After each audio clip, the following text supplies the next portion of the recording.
Bora lá, abra a tua Bíblia comigo, lá em 2 Coríntios, no capítulo 10. Eu quero meditar com você em um texto de Paulo.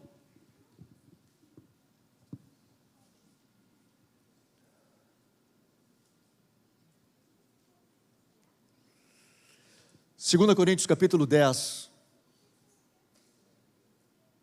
diz assim no verso 1, nós vamos ler do verso 1 ao verso 6, ainda que eu vou me concentrar no 4 e 5.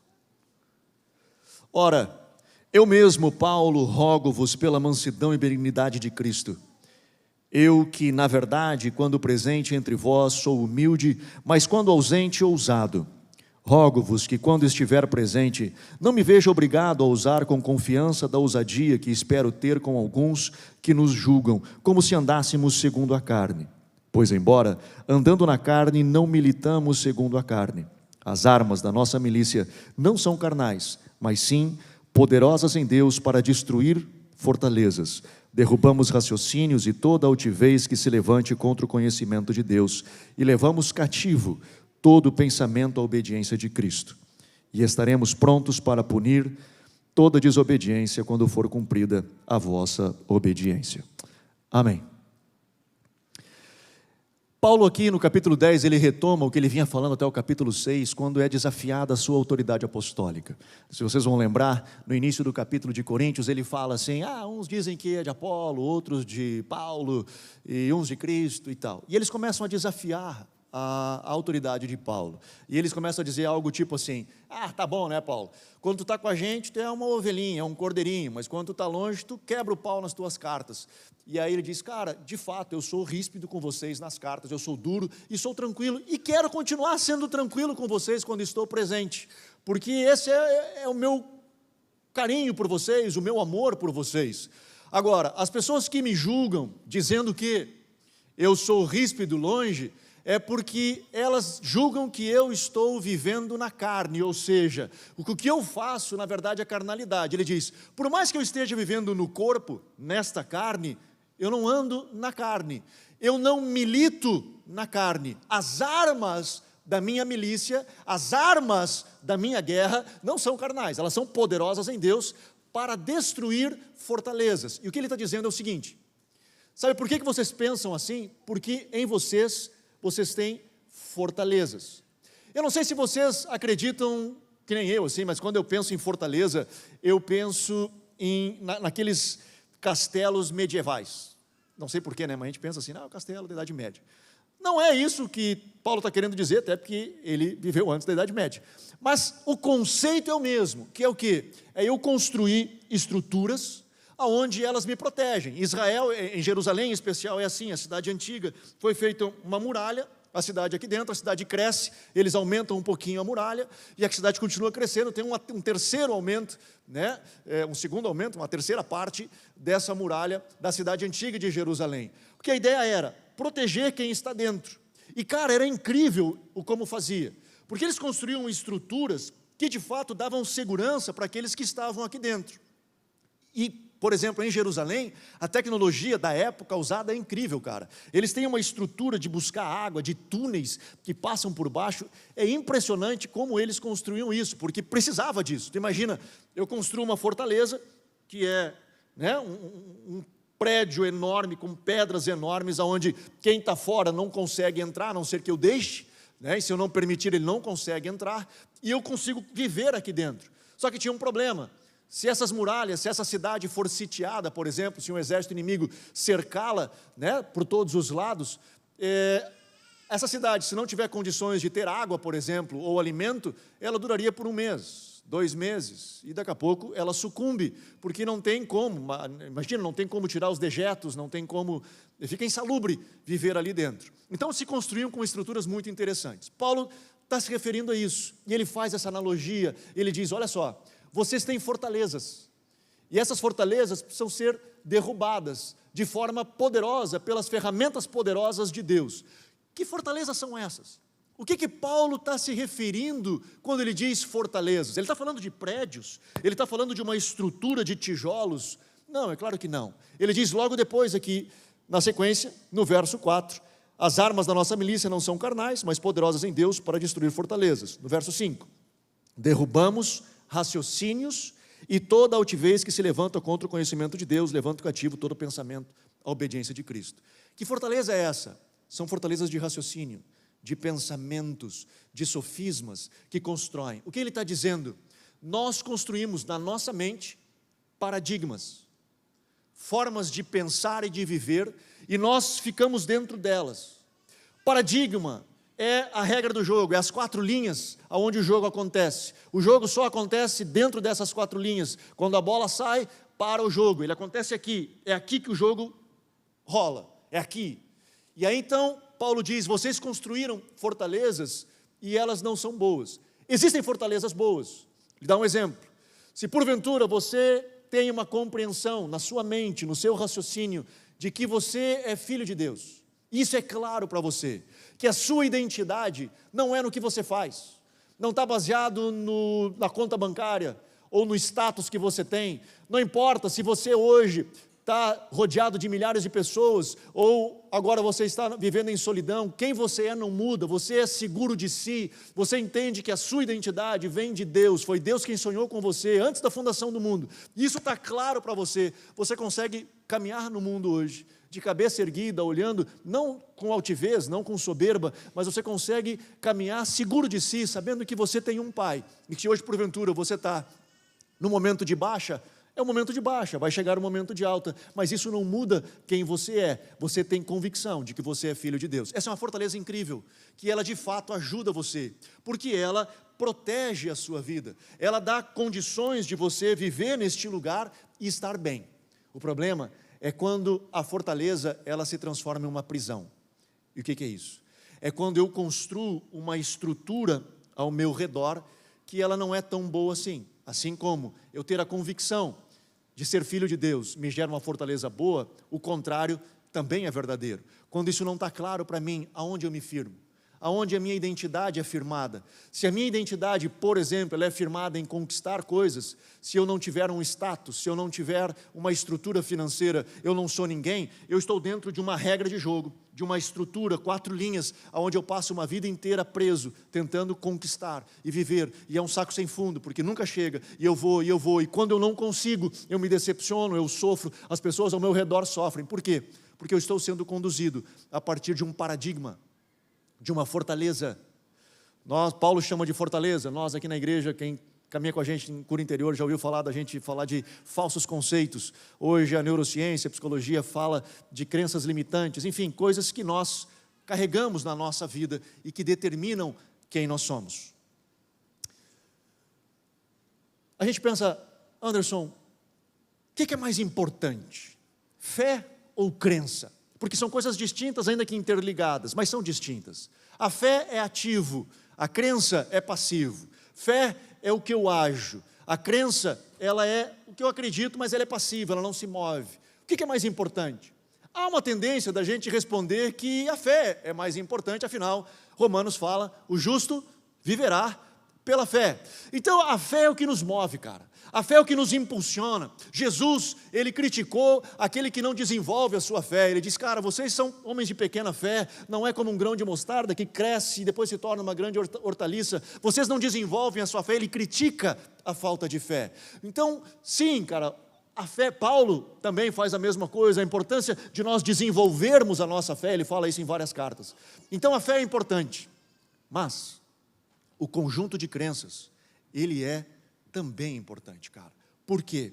Porque não adianta você ter um conjunto de fé forte se você jogar num conjunto de crenças fraco. Deixa eu te dar um exemplo. Talvez você seja um homem de grande fé, mas na regra do jogo, nas 4 linhas que você vive, não está que Deus cura hoje, que Deus faz milagre hoje. Você pode ter, você pega essa monte de fé que você tem, você joga dentro das suas 4 linhas, dentro do seu paradigma, e você vai ver muita coisa acontecer ali. Você vai conquistar coisas, você vai avançar, você pode conhecer a Deus como ninguém, mas você nunca verá milagre, porque no seu conjunto de crenças não está de que Deus opera milagres hoje. Então eu tenho uma grande fé, mas nisso ele não funciona, nisso ele não vai. Ah, Anderson, mas eu conheço gente que não acreditava e aconteceu.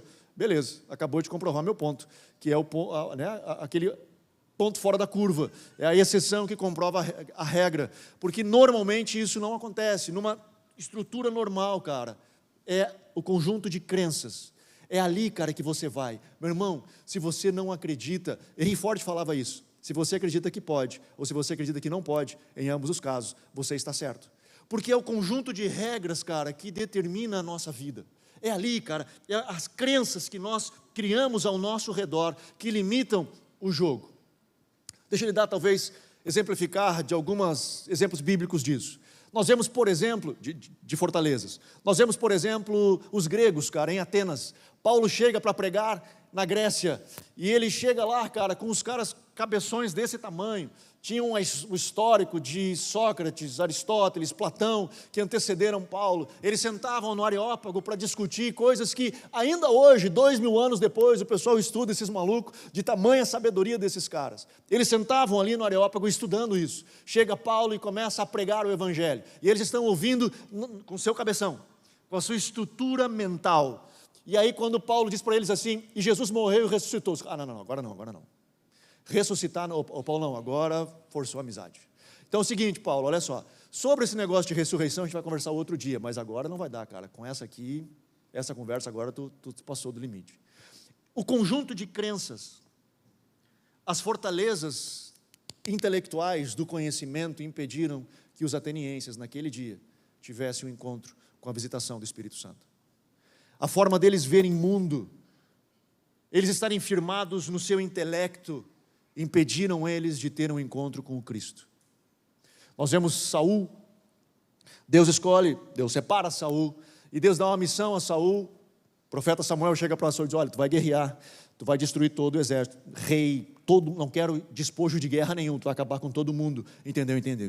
E ele vai e guerreia, e ele traz o rei, traz o espólio, traz tudo da guerra de volta. Quando ele vê Samuel chegando, ele vem feliz da vida, cumpri a missão, fiz o que tu pediu, top. E Samuel, e esse barulho de vaca mugindo aí, o que é? E essas ovelhas que eu estou ouvindo? Então, cara, mas olha, pensa comigo, vê se não é uma boa.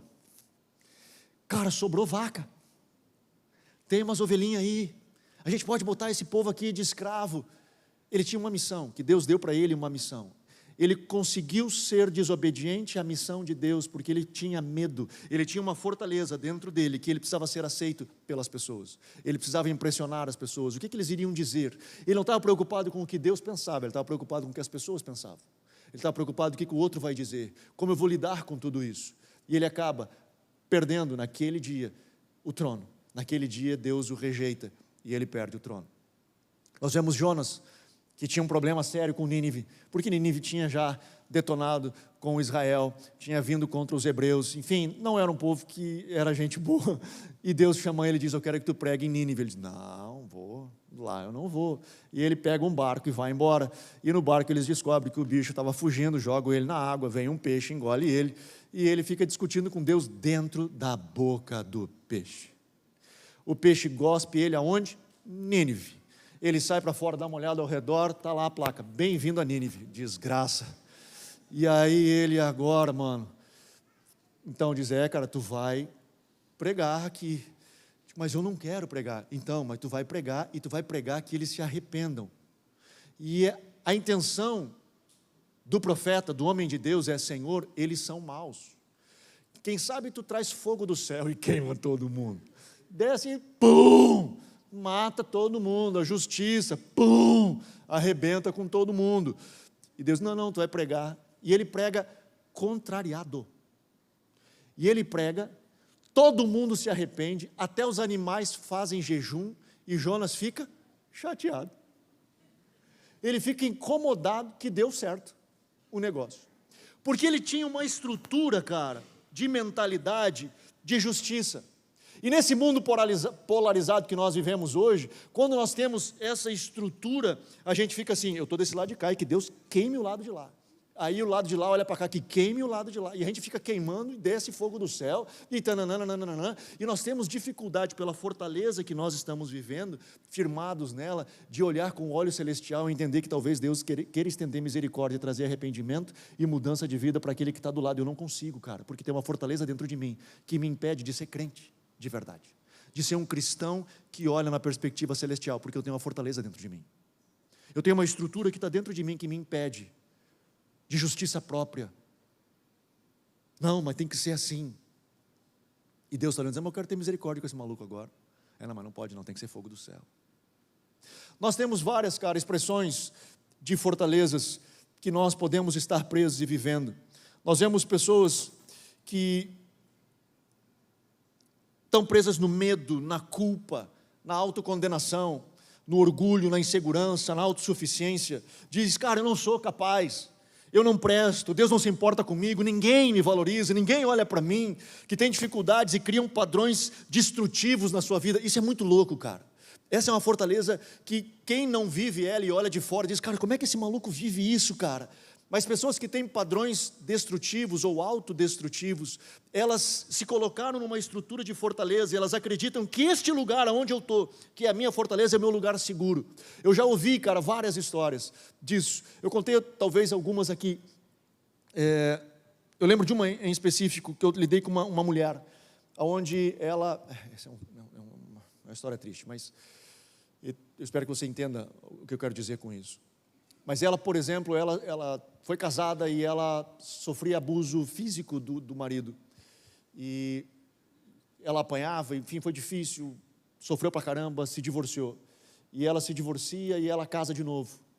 E ela casa de novo e a princípio tudo bem, era pastora, casou com um pastor, os dois eram pastores, o primeiro marido e o segundo marido. E ela casou, a princípio tudo bem, tudo funcionando, não tinha violência no lar, não tinha nada, e de repente o cara começa a bater nela de novo e ela sofre abuso de novo. E é muito louco, cara, isso, assim. A primeira coisa que a gente pensa assim, puxa, mas que dedo podre essa mulher tem de achar marido, né, que só pega os malucos que são nessa pegada, assim. E, cara, na verdade, conversando com ela, não é. Olha, eu espero que você me entenda. Primeiro, nada, não tem nada no mundo justifica a violência, nada justifica, nada.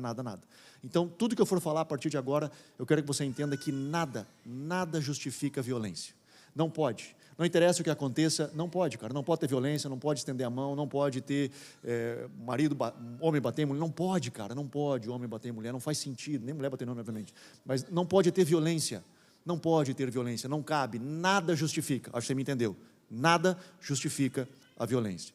Mas para você entender como isso funcionava na mente dela, isso. Conversando com ela, e os psicólogos aqui vão me entender, na cabeça dela, ela não se sentia digna, ela não se sentia uma pessoa valorizada, ela sofreu quando criança vários abusos, e ela se sentia desvalorizada, aqui dentro, no interior dela. Não era um cálculo matemático, 1 mais 1 é igual a 2, ela não fazia isso racionalmente, mas ela se sentia pressionada. E então, quando ela estava vivendo tudo bem, ela não se sentia digna de estar naquele lugar, de viver bem. E ela criava circunstâncias para que ela chegasse naquele lugar, por mais louco que possa parecer quem está olhando de fora. Não justifica o cara reagir dessa forma que ele reagia, não justifica. Mas ela pressionava ao ponto dele reagir, e quando ele reagia, ele disse, eu sabia que tu fazia isso. Só que ela construiu isso. De novo, não justifica. Ele tem N outras formas de resolver essa situação. Tem outras maneiras de você ajudar ela nesse processo. Nada justifica. O que eu quero te entender, como funciona na cabeça das pessoas, a fortaleza que ela está inserida. Tinha um menino, espero que você me entendeu, né? Só para não ficar... Amém? Tá certo isso aqui? Senão eu vou ter que cortar fora isso aí da internet. Tinha um menino, cara, que eu amava aquele menino. Amo até hoje, só faz tempo que eu não vejo. Mas ele era... Os mais antigos que vão lembrar, né? Os mais novinhos não vão. Mas tinha a época do Zemo. Lembra a época do Zemo? É uma galera que se vestia de preto, com os cabelos estranhos, assim, e eles vinham com as correntes, uns negócios. Então, tinha um lá que era o chefe da gangue do Zemo. E o maluco se converteu, cara. E como ele era o chefe da gangue, ele trouxe todo mundo. Um dia entrou um monte de preto na igreja. Eu fiquei, que isso, cara? A galera toda gótica entrando ali, os pretão e coisa arada, e corrente, cabelo. E digo, rapaz, rapaz, que negócio doido é esse? E veio, cara, veio todo mundo e amava o Jesus, era lindo de ver, cara, eles buscando ao Senhor, orando, era lindo, cara, lindo mesmo ver a expressão. Mas assim, não vou generalizar dizendo que todo emo é rebelde, mas eles vinham com uma característica de que, tipo assim, cara, eu quero expressar a minha rebeldia, a roupa que eu visto está querendo falar algo. Eu estou anunciando algo para o mundo, que eu sou contra o sistema, eu sou isso, sou aquilo, então não, era o jeito deles. E esse menino, na época, nós tínhamos a escola de ministérios presencial, e ele veio fazer a escola de ministérios. E, cara, nós começamos a ter diversos problemas com ele ali na escola de ministérios, ainda que eu amava ele.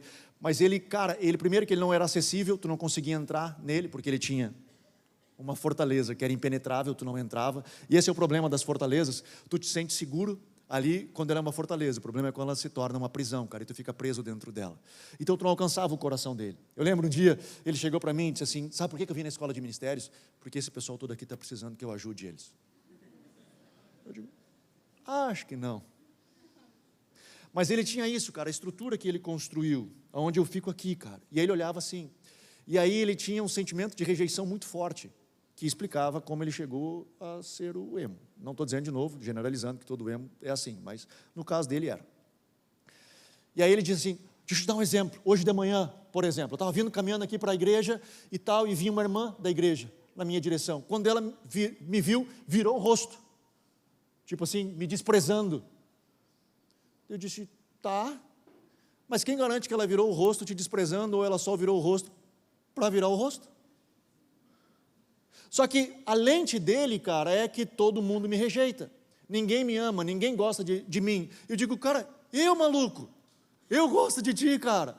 Tem uma galera aqui que está ao redor que te ama, cara, que é apaixonada por ti, por aquilo que tu tens feito. Olha a quantidade de gente que tu tem trazido aqui, cara, para encontrar Jesus. Tu é um baita líder, tem uma galera que te segue, mano. Te amo demais, maluco. Eu não conseguia alcançar o coração dele, não tinha jeito, cara, de alcançar o coração dele. E, infelizmente, nesses anos que nós tivemos a escola de ministérios, acredito que uns 5 alunos nós tivemos que dizer, cara, acho que não vai dar para a gente continuar. E ele foi um deles. Depois de um tempo, da gente tentar alcançar o coração, porque não tinha, cara. E a escola de ministérios, em especial, é um lugar onde tu tenta trabalhar muito forte, entrar para dentro do coração das pessoas e contribuir com elas, e não tinha. Ele sempre estava armado assim, ele sempre estava pronto, não fisicamente para o fight, mas qualquer coisa, cara, ele estava sempre assim, cara. Por quê? Porque era a forma dele de viver. Ele diz, cara, se eu não lutar por mim, ninguém vai lutar. E ele estava sempre aqui com a guarda alta aqui e tal, pronto para vir, cara. Ele estava sempre nesse negócio. E aí, eu tentando achar, em específico, nessa última conversa que eu tive com ele, eu queria achar alguma coisa que eu pudesse agarrar, que eu encontrasse ali um coração humilde, dizendo assim, cara, eu preciso de ajuda. E eu fiz várias perguntas, caminhei por aqui, caminhei por ali, infelizmente, eu não consegui, eu tive que dispensá-lo. Ele saiu, juntou as coisas e foi embora, eu entrei na minha sala e eu chorei amargamente, cara. Como poucas vezes eu chorei por uma pessoa, eu chorei por esse menino, porque eu o amava. Mas, infelizmente, pela fortaleza, cara, do coração dele, eu não consegui ajudá-lo. Pessoas, elas vivem assim, cara. Elas constroem essa estrutura e elas se protegem assim.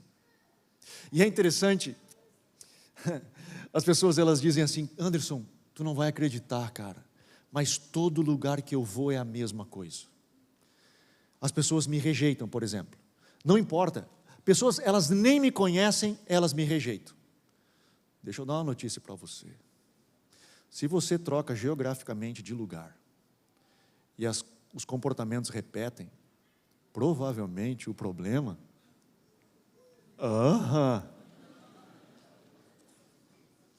A probabilidade, cara, de ser você, ela é muito grande. Porque você está vendo pessoa que nunca te viu e ela está repetindo o comportamento, provavelmente não é ela, cara, é o óculos que você tem. Talvez a pessoa está virando o rosto por virar o rosto, só que a tua leitura ela está me rejeitando.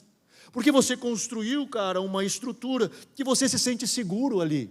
Então isso tem que acontecer, porque é ali que eu me sinto seguro, é ali que eu me sinto protegido, é ali que a coisa acontece, ali eu fico, cara, ali tranquilo, aqui eu estou bem.